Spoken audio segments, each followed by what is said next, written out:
that. No, here's the thing with my girl is you know, I've learned if she wants to see your phone, you give her your fucking phone because give her the phone. Yeah, we were on. It's not worth it. We used to live in this apartment on the. Can I tell you something? Let me just real quick. Yeah. If you just give it to us, chances are we'll go, okay. Yeah. Well, chances are I won't look through it if you just give it to me. If you stutter or you flip it over or go, why do you need my phone? You don't trust me? Now I need to go through it. Now I need to go through it. Yeah.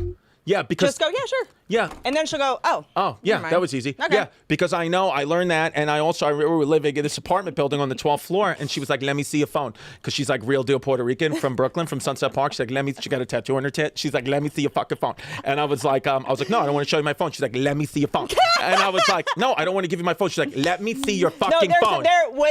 There's no way out of it. You're making it worse and worse for yourself. And I said, what am I going to do? What am I going to do? But what was your concern? Why did she? Do you honestly want to know what my genuine concern was? But let me tell you something, or what her concern. So if you show up to dinner and this is your phone and you flip it over, I'm like, what are you doing? Just flip it. Just just keep it open. The concern I had is there was like I had posted something and then an Instagram like model had reposted it in her story and I had hearted her repost and I'm like, oh, that's good. I probably should. But is she famous? That's business. That's business. Know. But then the other part was then there was like, you know, porn stars we were sending back and forth in the group chat. It's always the guys group chat that I'm like, oh, you can't do that. No. And I just was like, you got to name the group chat mom and dad. But she knows that. She knows when I rename it. She doesn't believe anything. Okay, that's fair. Because I used to cheat on guys and name them. Wait, on them. Yeah, and name them like Bank of America. I know. I got to think. But Pharmacy. But we were on this plate, and I wouldn't give her my phone. And like I said, we live on the 12th floor. So guys group chat. But let me slow down.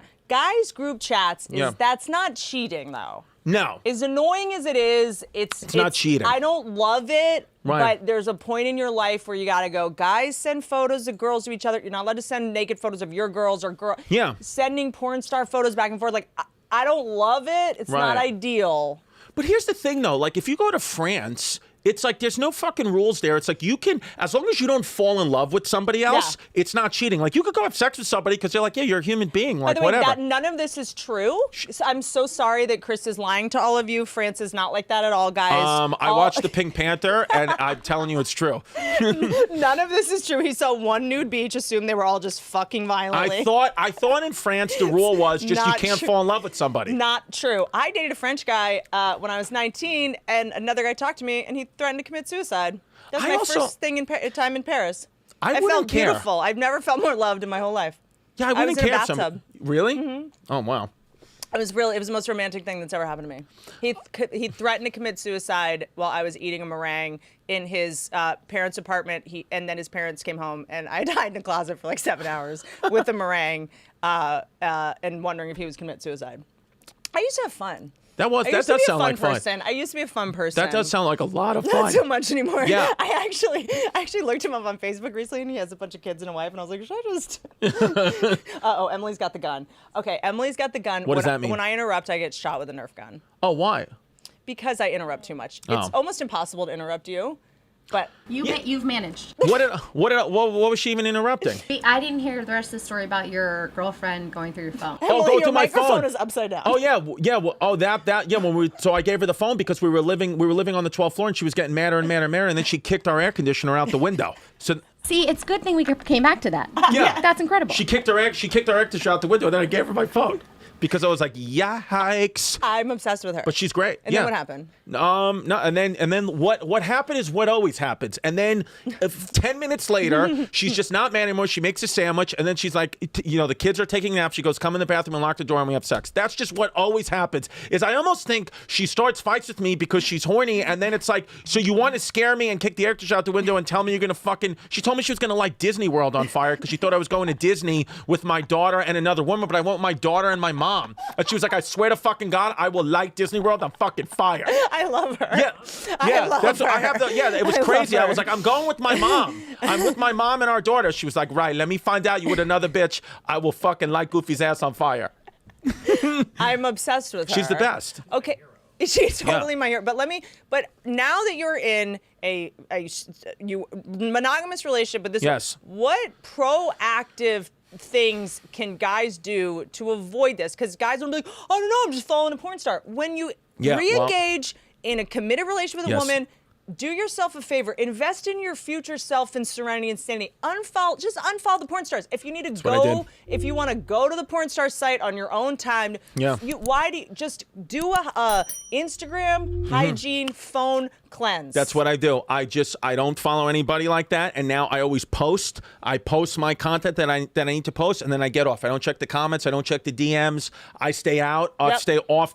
I'm pretty much off social media. Get ahead of it. I'm ahead. I don't want to. You know what I mean? Because it's like, listen, dude. Like I'm just like it's all trouble there. You got to clean up your shit when you get in your. Yes. You know what I'm saying? You got to tie up the loose ends. Yeah. I even when old randoms reach out to me from a year and a half ago and they're like, "What's good?" I'm like, just so you know, I'm like, so that I've got the text right there. If they text again, I can say I drew a boundary. Yeah. I'm not encouraging this. I'm not, Yeah. Protect yourself. And I don't care. I mean, like there's even sometimes like there's been a couple of like girls throughout the years, like they'll send like a picture and I'm like, I'm not responding to that. And then they keep going and they're like, you're making me feel like a whore. You're making me feel bad. I'm like, what? I don't want to open your picture because I wrote back to one girl. I was like, listen, it's not me you need to worry about. Yeah. If my girl sees this shit, you're fucked. She's gonna follow you home. She'll jump out of your fucking bathroom and she'll kill you with an empanada. So you better be careful. I would just tread lightly. Every girl listening to the podcast just tuned out. Yeah. They were just like, oh, never mind. Yeah, no. It ain't about me. If she catches you, I feel bad. So are you gonna get married?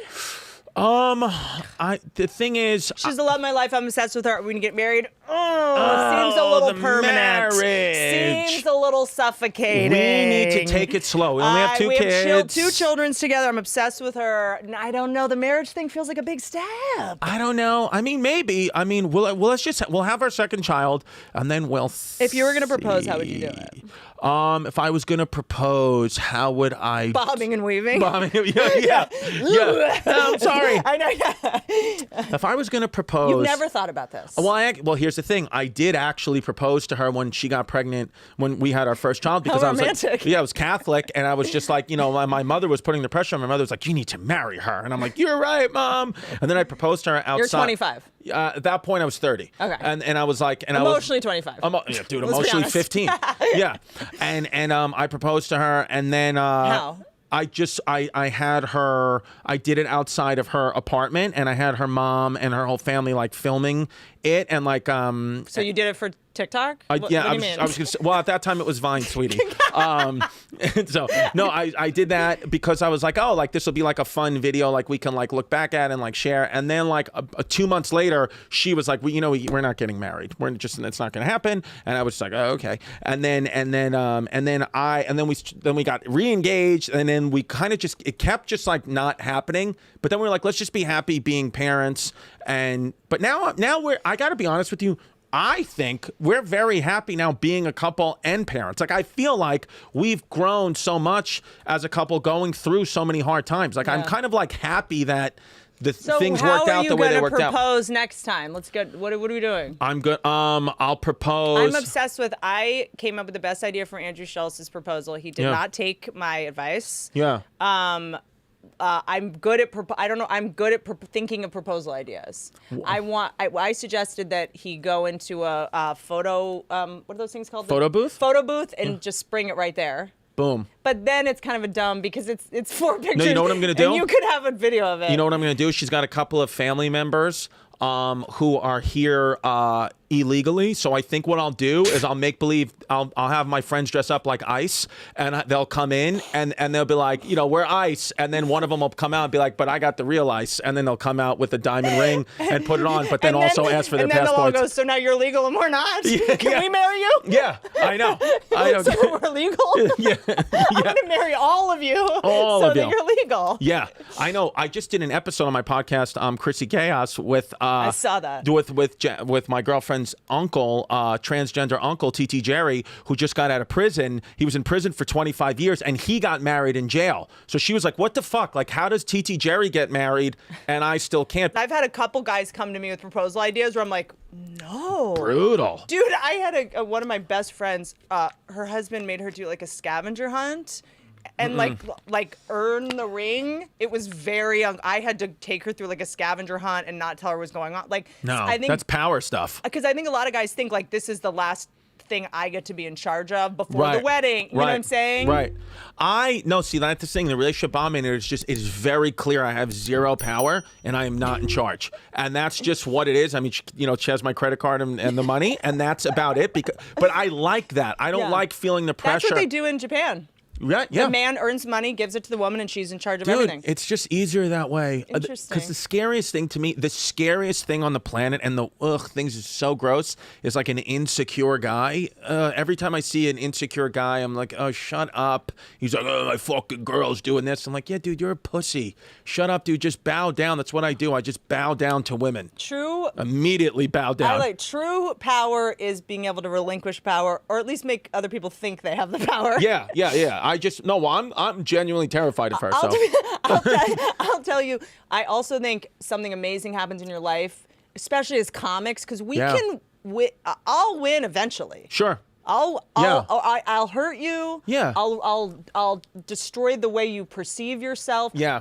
I'm trained to say the meanest thing possible. 100%. I think about that all the time. Like there was a debate in my family. What they were like, oh, because my daughter's name is Delilah Distefano, and they're like, oh, DD, she's gonna get made fun of. I'm like, if anybody makes fun of my kid, I'm a professional comedian. I'll call fucking Dave Attell, and we'll write like legit roast level.